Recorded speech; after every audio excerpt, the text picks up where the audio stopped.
Então a gente vai abordar agora alguns tópicos bem importantes a respeito de topografia.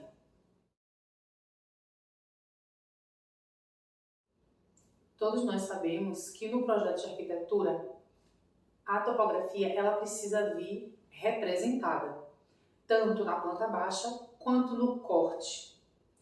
Que tipo de informação essa topografia ela fornece ao arquiteto? A declividade do terreno, se é um aclive, se é um declive. Essas informações são fundamentais no desenvolvimento do projeto de arquitetura.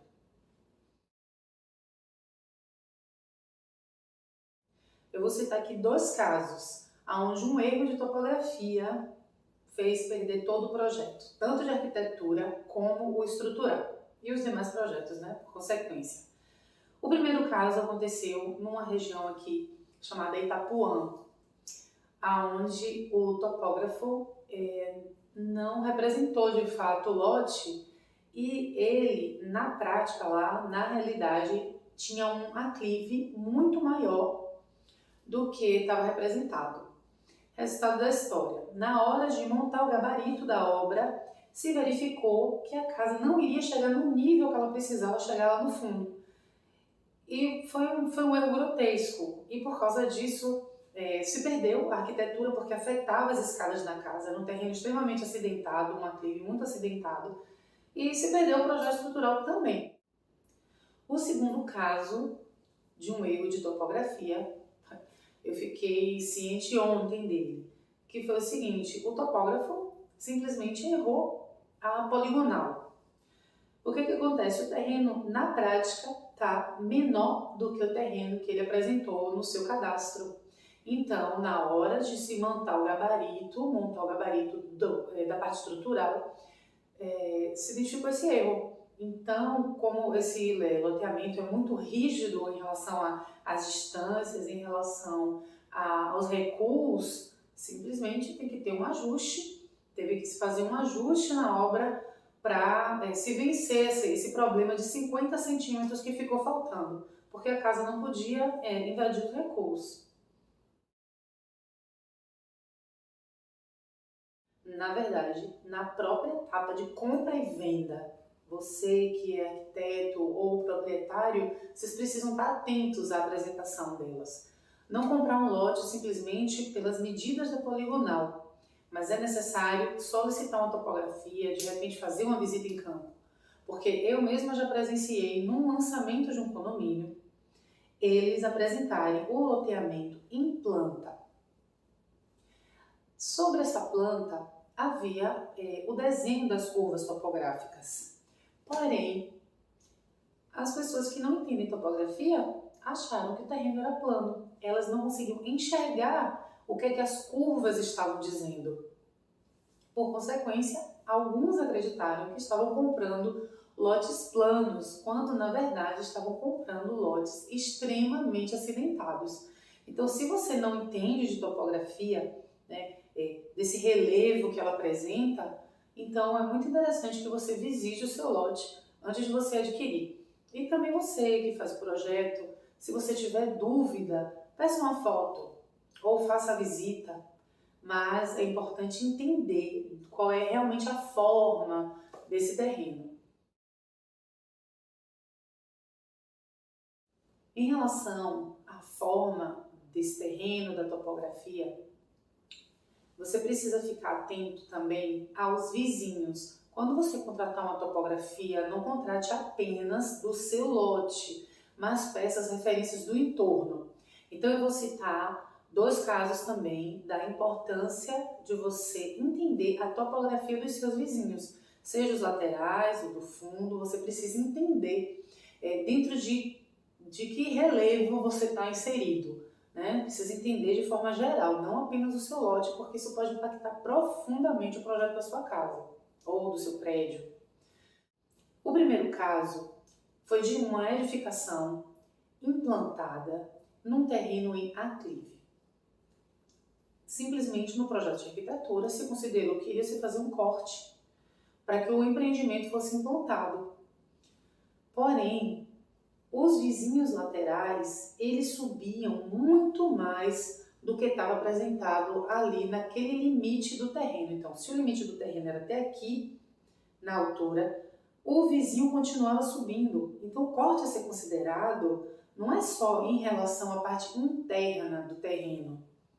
O corte a ser considerado precisa pensar nos vizinhos, porque quem corta é quem tem a obrigação de fazer o arrimo. Então você precisa pensar, vou fazer um corte, mas será que o terreno realmente vai só até esse nível? Ou ele continua subindo dentro do lote do meu vizinho? Então é importante que se tenha uma visão geral. Se não for possível fazer a topografia entrando no lote dos vizinhos, que pelo menos se faça uma vistoria para que se tenha noção em que nível esses vizinhos estão. Da mesma forma que eles podem estar no mesmo, eles podem estar muito acima ou eles podem estar muito abaixo. O segundo caso aconteceu aqui, muito perto da minha casa, e foi o seguinte: o terreno era um declive. O que aconteceu? Se cadastrou até dentro do lote. Então, estava aqui o nível da rua, estava aqui o nível do fundo do terreno. Então, aqui era a frente, aqui era o fundo, era um declive. O que aconteceu? Não se cadastrou uma reserva ambiental que estava atrás. Ela simplesmente descia de forma vertiginosa. E aí, não se cadastrou. Qual é o risco disso? O risco foi exatamente o que aconteceu. Se formou uma cunha de desabamento após a edificação estar pronta. Então vamos falar dos riscos de não se fazer a topografia ou de não se fazer uma topografia completa. Quando você não faz a topografia completa ou existe algum erro no levantamento daquela topografia, você pode colocar o sistema estrutural em risco. Como? As sapatas, elas têm um ângulo máximo a depender do tipo de solo, se é argiloso, se é arenoso, se é siltoso. Isso pode variar de 30 a 60 graus. Então, esse ângulo formado entre o fundo de cada sapata, ele precisa ser respeitado para que não haja um escorregamento. A topografia traz a informação que a gente precisa para poder trabalhar a questão dos níveis, respeitando o ângulo de formação entre as sapatas, conforme a imagem. Quem vai trazer informação a respeito de que tipo de solo não é a topografia, é o estudo do solo. Um outro risco, caso não seja feita uma topografia ou seja feita uma topografia incorreta, é de haver um escorregamento natural do solo. Né? Como nesse caso que eu falei, eu tinha um terreno em declive, aonde depois esse declive piorava de maneira vertiginosa. O que foi que aconteceu com o tempo? Aconteceu uma cunha de desabamento. Por mais que não houvesse desmatamento atrás, o solo entrou num processo de erosão. Com isso, a água pôde penetrar e o solo começou a erodir. O que é isso? É uma fissura no solo. E aí, quanto mais erosão, mais a água penetra. E ele começou a desagregar, até que houve o primeiro deslizamento de terra na parte de trás. Posteriormente, começou a se formar algumas fissuras nessa casa. Então eu fiz a vistoria nessa casa e eu verifiquei que as fissuras indicavam que a sapata ela estava descendo. Então, soube do caso do escorregamento atrás e entendi que estava se formando a cunha de desabamento, conforme a imagem eu estou mostrando aí da cunha de desabamento. É por isso que diz, não coloque uma edificação a menos de 4 metros do declive. Por quê? Por causa da cunha. Agora, 4 metros é um número que se fala. Na verdade, é necessário que se haja um estudo a respeito do alcance da cunha de desabamento. Nesse caso dessa casa que eu citei, foi necessário a realização de um reforço de estrutura. Como? Através da execução de estaca raiz, estaca de reforço, para que aquela sapata ela foi transformada num bloco de coroamento, A estaca raiz venceu o comprimento da cunha, do raio da cunha, e aí a edificação foi segura. Houve um caso muito semelhante também, onde a gente fez um reforço numa indústria. A mesma situação. Ela vinha plana dentro do lote dela. O lote vizinho descia vertiginosamente. Resultado da história, se formou a cunha de desabamento e uma das edificações, que era o descanso dos operários, ficou bem na cunha e começou a rachar. Foi necessário esse tipo de reforço. Execução de blocos de coroamento e as estacas de reforço, que foram estaca raiz. Por que estaca raiz? Por que não um bate-estaca? Por causa da vibração, né? A estaca raiz, ela não transmite vibração. Então, a gente precisa prestar atenção na topografia, não apenas no desenho que é entregue para a gente, mas na visita que a gente faz. Por exemplo, já tem uma edificação pronta e você vai fazer uma vistoria. Você precisa ficar atento ao redor. Como no outro caso, onde eu fui fazer uma vistoria, porque o cliente não entendeu o que era uma fissura no piso dele. Ele tinha uma fissura, era um galpão, e acompanhando toda a lateral do galpão, ele tinha uma fissura no chão. O que era aquela fissura? Na verdade, era a cunha de desabamento. Por quê? Porque o terreno ao lado fez um corte gigantesco, então até o lote dele, tudo plano. O terreno ao lado fez um corte. O que é que se formou? A cunha de desabamento. Então, fissurou todo o piso e cerca de uns 4 meses depois, parte daquela edificação de fato desabou, como já era esperado que se ocorresse, uma vez que o cliente preferiu não fazer nenhum tipo de reforço na sua fundação para evitar aquele desabamento. E também o vizinho optou por não executar a contenção, que seria fundamental nesse caso para evitar a desagregação do solo. E no caso das outras casas que eu citei, né, o que é que se faz? Aí você tem várias soluções. Você pode tomar partido de solo grampeado, cortina tirantada, muros de contenção, muros de gabião. Então tem várias soluções que você pode tomar para evitar a formação de uma cunha de desabamento. A cunha de desabamento, então, é um fator muito importante para a gente levar em consideração quando está estudando a topografia. Por isso é importante a verificação do entorno. Na arquitetura, quando ela vai ser desenvolvida, geralmente os arquitetos procuram pousar a casa sobre o lote. Por quê? Quanto mais intervenções na topografia natural, maior custo, porque aí você vai ter que tomar partido de contenções para poder arrumar o terreno. Então, se você tem um terreno mais ou menos plano, com pouco aclive, pouco declive, beleza, perfeito.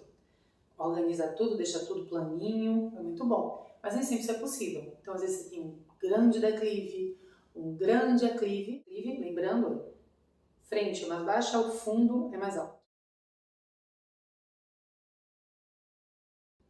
Declive, a frente é mais alta e o fundo é mais baixo.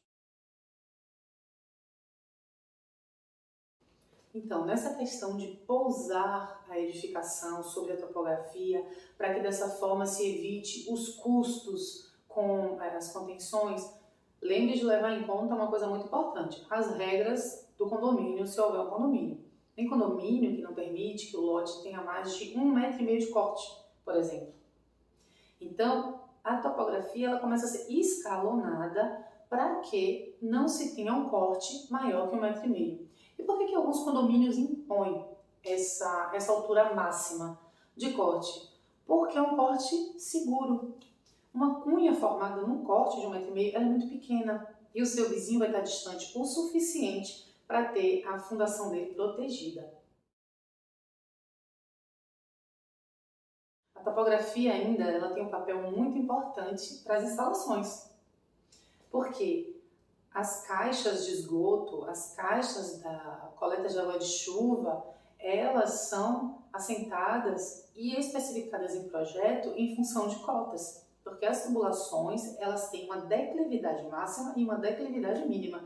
Então é muito importante que venha se especificado direitinho na topografia as curvas, no corte topográfico também, o que é que está sendo alterado no terreno, a indicação do terreno natural, para que o projetista de instalações ele tenha condições de assentar as caixas na cota correta. E, para quem não sabe, a topografia ela não serve só para fornecer a base, né, para a arquitetura, para o pessoal de estrutura e instalações, não. Como se isso fosse pouco, não é. Isso é fundamental. Topografia e sondagem são fundamentais. Mas ela também tem um outro papel muito importante, que é a locação da obra, um deles, e o segundo deles é o acompanhamento da verticalização da obra. Você sabia que é o topógrafo quem acompanha isso? Então, assim, primeiro, em relação à locação da obra. Ah, mas o mestre faz, é só marcar o gabarito na obra. Não tem dificuldade naquilo. É assim que a gente pega erro. Porque a gente acha que está certo, mas o topógrafo, com o instrumento apropriado que ele usa, ele vai fazer milimetricamente com que o eixo do pilar fique aonde tem que estar. Quando a gente faz um cálculo de estrutura, a gente leva em consideração os erros, né? Isso é um coeficiente, inclusive. Esse erro executivo faz parte do cálculo aquilo. Porém, o quanto a gente puder evitar, né, o acúmulo dos erros, melhor. E nada melhor do que já começar certo, para poder terminar certo. De que forma? Fazendo a locação dos pilares com o uso da topografia. Chama o topógrafo na obra e ele vai fazer a locação perfeita dos eixos dos pilares. Foi dessa forma, inclusive, que se identificou num dos exemplos que eu falei aqui, a falha de 50 centímetros. Né? Simplesmente a topografia anterior estava incorreta, estava dando um terreno maior do que de fato o terreno era. A topografia também é muito importante na verticalização. Você sabia que o pilar sai do prumo? Então, quando você tem uma edificação, na medida que ela vai subindo, tem o primeiro, tem o segundo, tem o terceiro andar, se você perder o eixo do pilar, você vai começar a ter momentos de segunda ordem no seu pilar e ele pode não resistir a isso. Então, é muito importante que na obra, uma obra que vai verticalizar, que você chame o topógrafo para que seja verificado se o eixo do pilar está mantido. Então, você tem uma locação horizontal, mas você também tem uma locação vertical. Então, eu espero ter ajudado com esse vídeo, esclarecendo a respeito da importância da topografia, tanto na arquitetura quanto na engenharia. Qualquer dúvida, você pode escrever.